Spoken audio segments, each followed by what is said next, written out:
on fait une petite classe d'une petite demi-heure. Et après, nous reprendrons les bhajans. Donc avant de parler, je vais chanter quelques mantras. Donc veuillez mettre vos mains jointes, le dos droit et fermer vos yeux et ouvrez votre cœur à la vibration transcendantale. Om Gana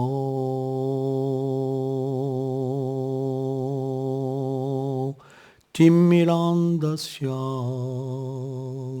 Jnanam Jalam Shalakayo Shakshurum Jena Taisme Shigulave Namo Shri Chaitanya Manubhistam Stapitam Jena Bhutare Swayam Rupa Kadamayam Dadati Swa Pandam Tikam He Krishna Karuna Sindhu Dinabandhu Jagatpate Gopesha Gopeka Kanta Radha Kanta Namostute Tapta Kanchana Gorangi Radhe Vrindavaneshvari Vrichabhanu Sute Devi Pranamami Hari Priye Jaya Shri Krishna Chaitanya Prabhu Nityananda Shri Advaita Gadadara Shiva Sadi Gaur Bhaktavinda. Levez les mains maintenant. Hare Krishna, Krishna Krishna, Hare Hare, Hare Rama, Rama Rama, Hare Hare. Vrindaye Tulasi Devai Priyaye Keshava Sutra Krishna Bhakti Pratidevi Satyavatye Namo Namah Vanchakarpatarobhyacha Kripa Sindhubhyaevacha Patitanam Pavanebhyo Vaishnavebhyo Namo Namo.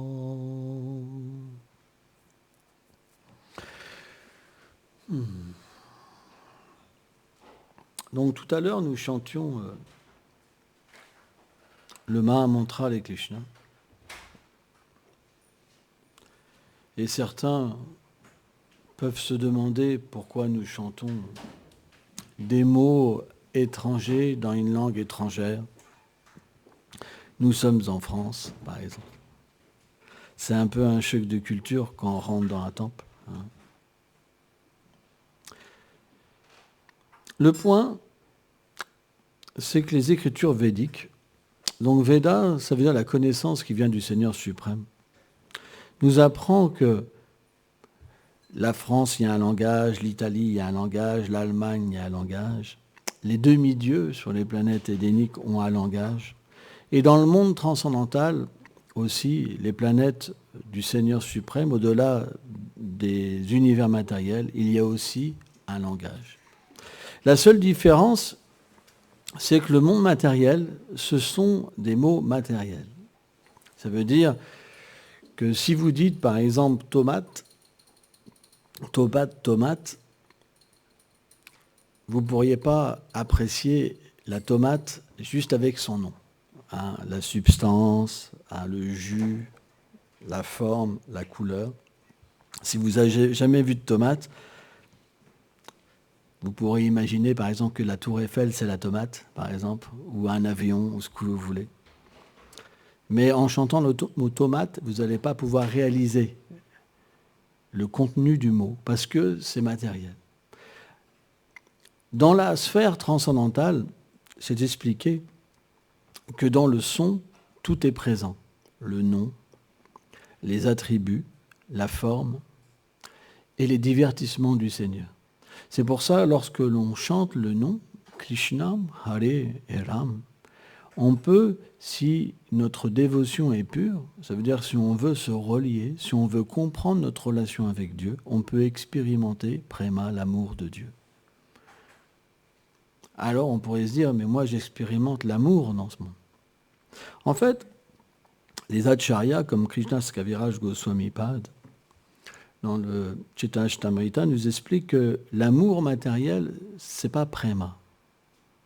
Parce que Prema, ça se réfère à une relation avec la vérité absolue. Alors que la relation entre deux âmes conditionnées, elle est basée sur une situation égoïste. Ça veut dire que quand la personne ne nous apporte plus rien, on cesse d'aimer. Alors que dans la sphère spirituelle, on ne peut pas s'empêcher d'aimer. Parce que l'objet d'amour, il est infini. Il est d'une douceur infinie, d'un amour infini. Alors que les êtres dans ce monde, ils sont tous limités. On a tous expérimenté, lorsqu'on tombe amoureux, un espèce de flash, et puis graduellement, on commence à voir que la personne qu'on a en face de nous, elle n'est pas si parfaite qu'on pensait. Vous comprenez ? On commence à comprendre qu'il y a une limite. Et tout le monde a des limites. Mais ce qu'on appelle la vérité absolue, Krishna, celui qui peut attirer tous les êtres, il n'a pas de limite. C'est ce qui nous diffère entre le Seigneur et nous-mêmes. C'est que nous sommes petits et le Seigneur n'a pas de limite. Ça veut dire que si vous pouvez chanter le nom du Seigneur sans offense, sans mauvaise conception, avec un cœur pur, avec de l'amour, vous pouvez avoir une expérience qui ne vous décevra jamais et qui va augmenter. Au point que toutes les expériences dans ce monde vont vous paraître tellement petites que vous allez les abandonner. Alors, ce n'est pas que vous abandonnez les gens, mais vous abandonnez l'attitude matérielle, le sentiment matériel, la vision matérielle. Vous allez vous relier avec les êtres pour leur vérité. Parce que vous avez expérimenté la vérité, après vous vous reliez à la vérité. Tant que vous n'avez pas expérimenté ce qu'est l'amour, vous ne pouvez pas comprendre ce qu'est l'amour. Et l'amour ne peut pas être séparé du Seigneur suprême.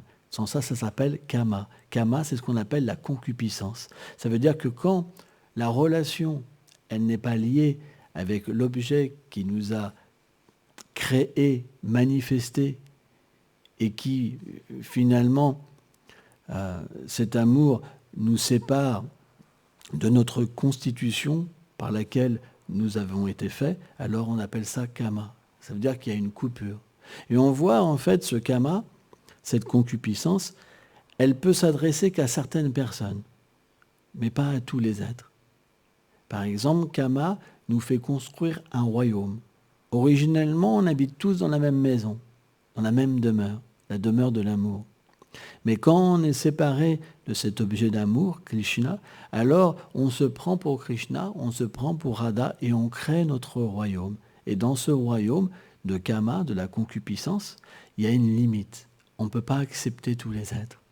C'est limité. Il y en a qu'on va aimer, il y en a qu'on va détester. Il y en a qu'on va considérer comme amis, il y en a qu'on va considérer comme ennemis. Il y en a qu'on va considérer comme bienfaiteurs, il y en a qu'on va considérer comme destructeurs. On ne peut pas s'empêcher. Personne n'est d'accord, parce que chacun a créé un royaume avec une conception. Et quand les conceptions s'opposent, on ne peut pas être ensemble. C'est le problème de ce monde. On appelle ça la disharmonie, tout simplement. Parce que chacun veut être au centre. Donc quand vous avez quelqu'un qui est charismatique, il va attirer d'autres personnes qui ont la même idée. Mais quand une autre personne est charismatique, à ce moment-là, deux personnes charismatiques ne vont pas s'entendre. Et c'est pour ça qu'il y a des pays différents, des langages différents, des coutumes différentes. Tout ça, ça vient de quoi ? De personnages, finalement, qui avaient des idées différentes. Mais si on retrouve, si on analyse, il y a quand même des points communs. Parce que l'âme ne peut pas tout enlever.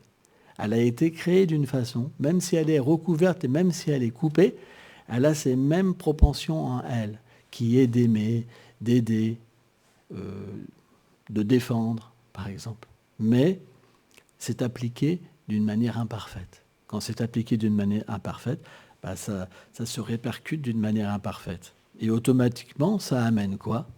Aussi le malheur. Donc le but de chanter, c'est de se libérer de tout ça. C'est de se libérer de cette prison de conception. C'est de se libérer d'un habit. C'est de se libérer de l'identification au corps. Et d'entrer dans une sphère où on peut être ce qu'on est éternellement et s'exprimer en toute liberté.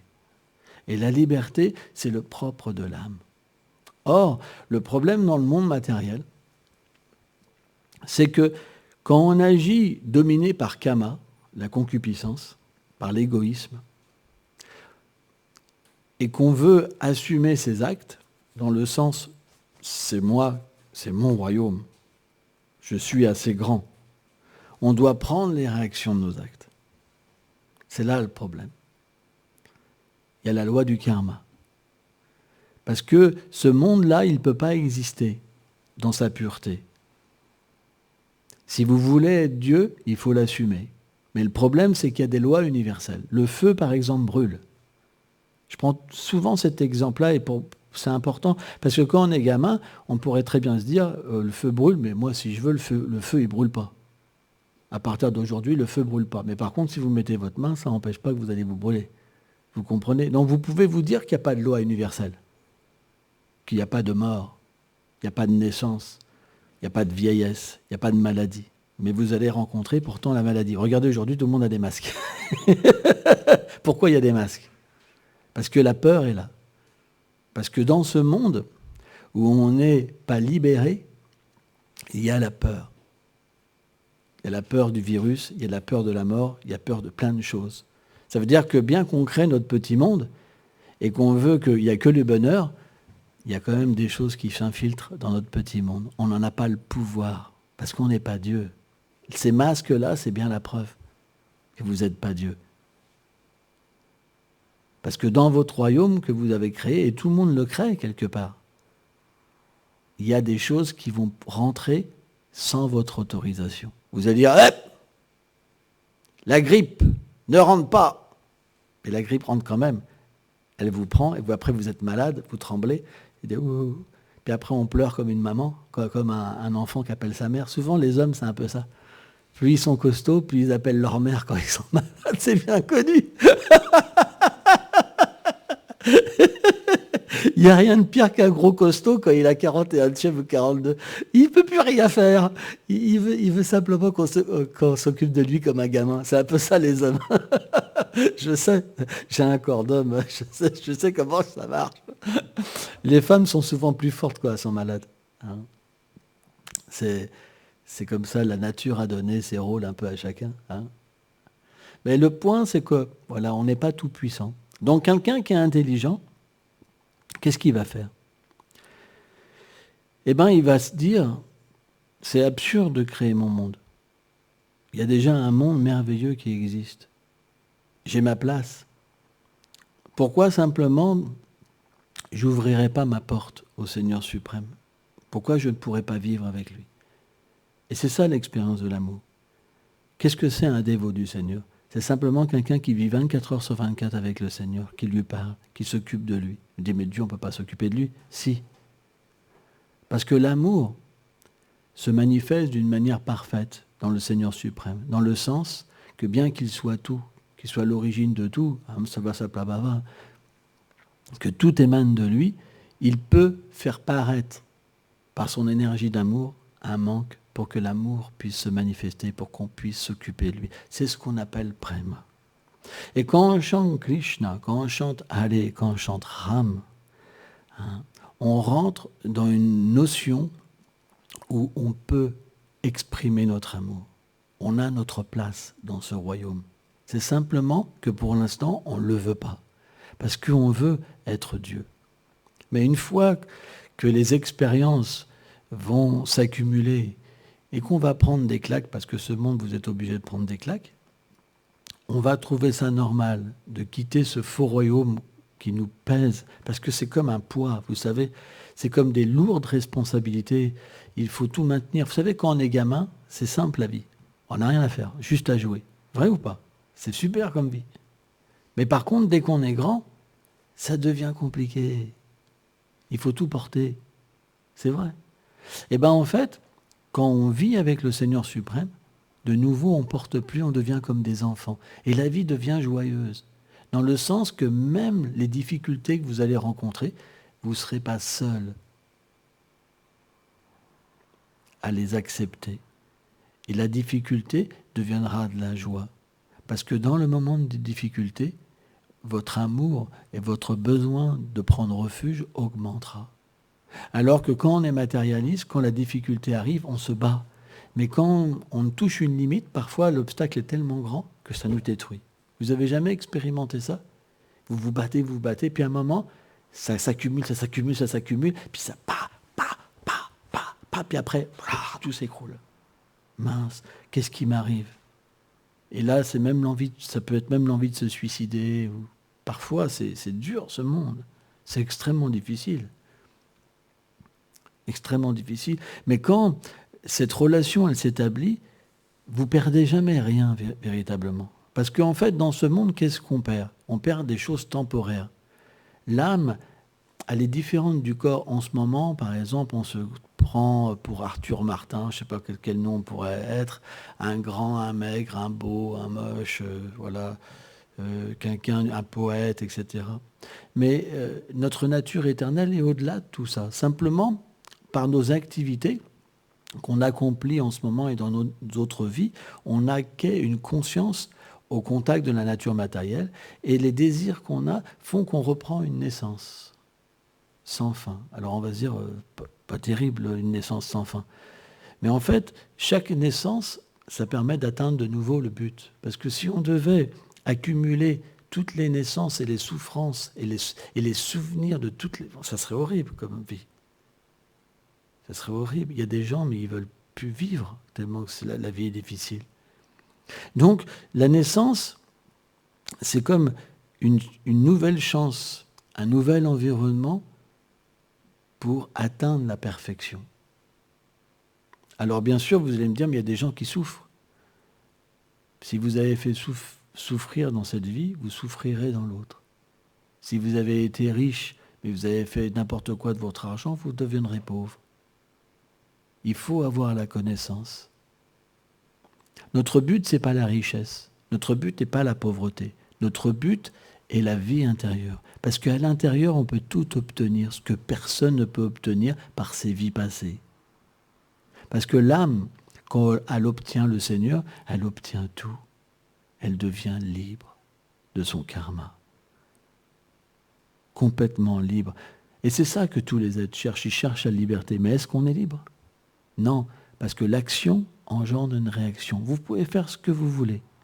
Vous avez un type de vie, vous avez une dose de souffrance, une dose de malheur à vivre dans cette vie, dû à vos activités passées, et un petit libre arbitre. Vous ne pouvez pas tout changer votre vie dans un claquement de doigts.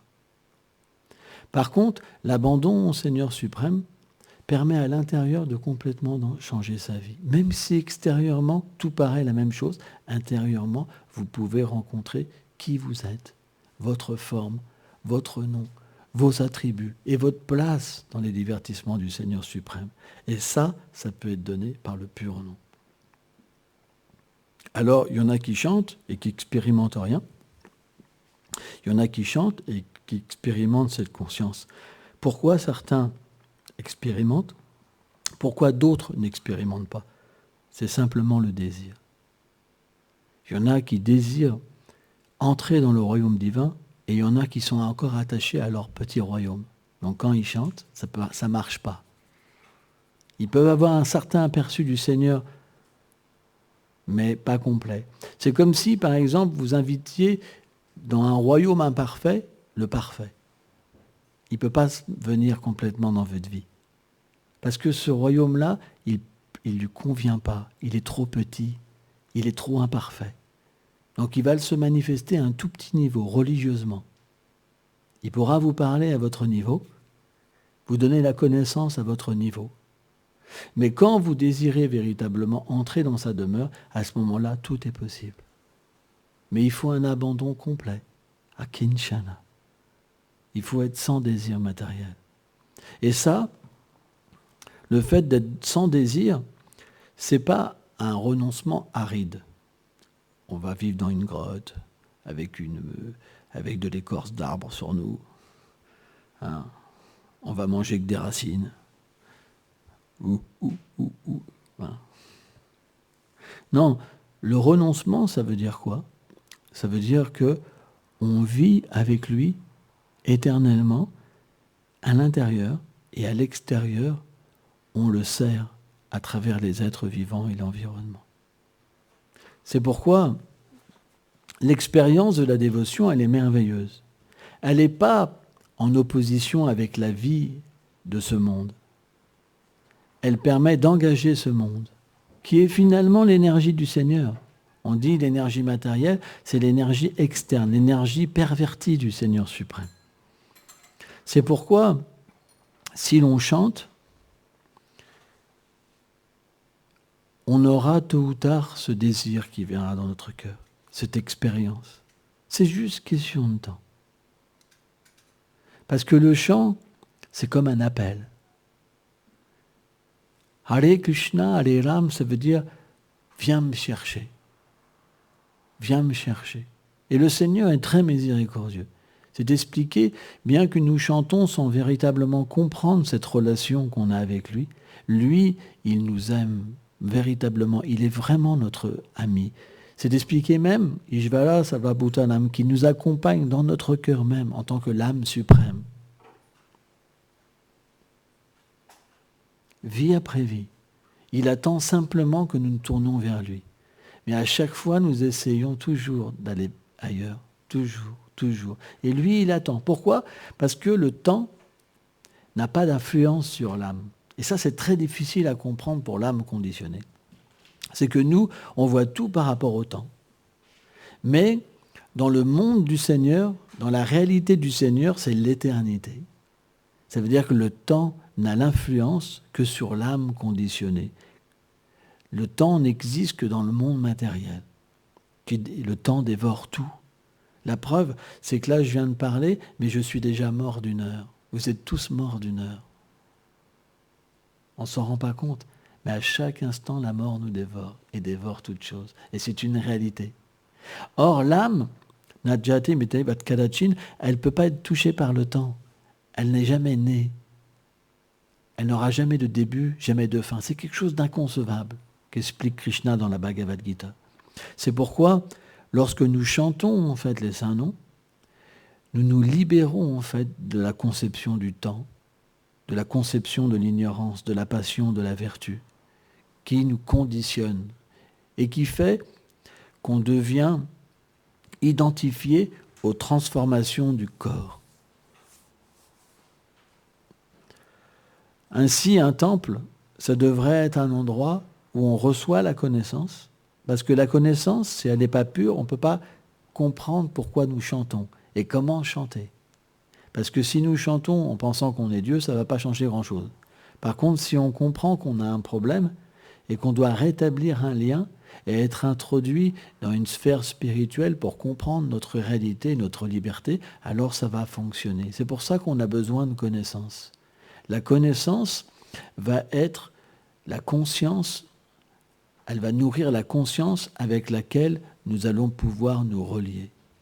Et plus cette conscience est pure, et plus le chant va se révéler à nous.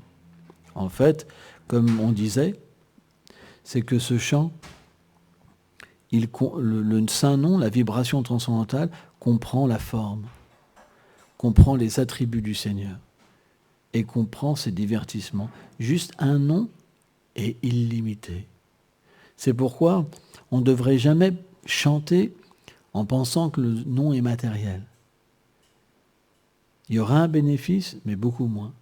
Par contre, quand nous chantons avec foi, alors le bénéfice sera extrêmement grand. Hein? C'est pourquoi on devrait cultiver la foi aussi, pratiquer tous les jours, chanter d'une manière intime, secrète même. On n'est pas obligé d'en parler à tout le monde, parce que dans ce monde, beaucoup de gens sont envieux du Seigneur suprême. Les êtres naissent tous avec le désir et l'aversion. Le désir d'être Dieu et l'aversion de Dieu. C'est pourquoi notre foi, c'est quelque chose d'intime, de personnel. Parce que si on l'expose, alors nous allons voir des gens qui nous rejettent, des gens qui nous aimaient, qui vont commencer à se détourner de nous. Moi, j'ai vu ça dans ma vie personnellement. J'ai vu beaucoup de gens se détourner de moi. Alors bien sûr, ça peut être aussi parce que notre pratique n'est pas bonne. Elle peut être aussi fanatique.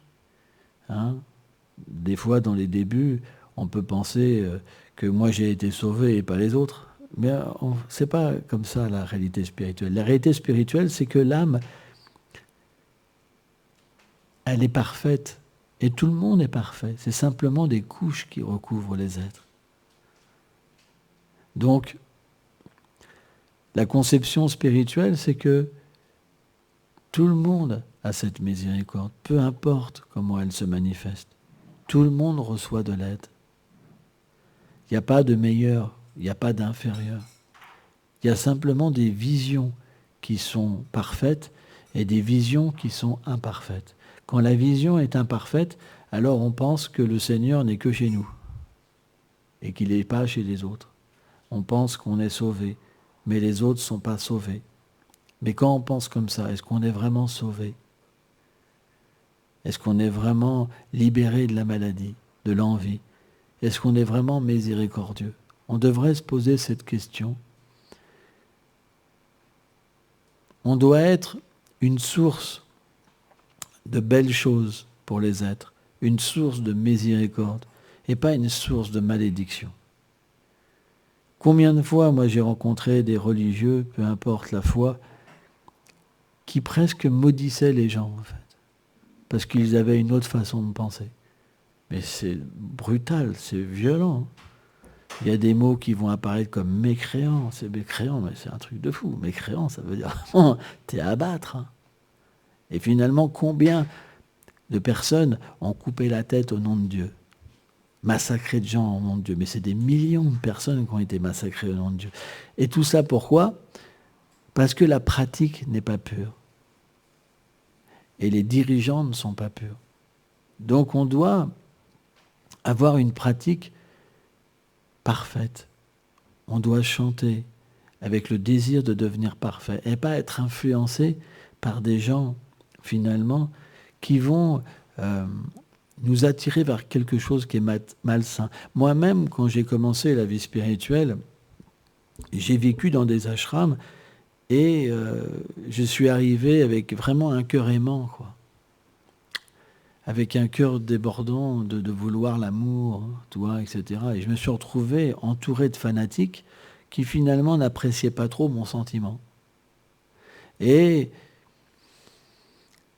pour une raison, pour une autre, parfois on aime la connaissance, on aime l'endroit, on aime l'habit, on peut aimer plein de choses et accepter ce fanatisme pour rester avec les êtres. Mais finalement, dans ce fanatisme, on ne trouve pas le bonheur et l'épanouissement. L'amour ne peut pas venir, rien de bon peut venir. C'est pourquoi il ne faut pas se faire influencer. La liberté, c'est le propre de la spiritualité. Quand vous regardez des gens qui vraiment ont un contrôle sur les autres et qu'eux-mêmes n'ont pas d'humilité et qu'ils ne voient pas le Seigneur partout pour apprendre des autres, alors il faut quitter ces personnes. Parce que tout ce qui va venir, c'est juste une étroitesse d'esprit. Au lieu d'être libre et de voir la vérité dans toute chose, alors on va commencer à voir les fautes dans toute chose. Ça va être l'inverse. Après, on va se dire, certains vont dire, ah, c'est tous des démons, regarde-les. Notre vision, ça ce sera ça en fait. On va plus aimer les êtres, on va les détester. Et ça, c'est l'antipode, hein, de la vraie reliance divine. Merci.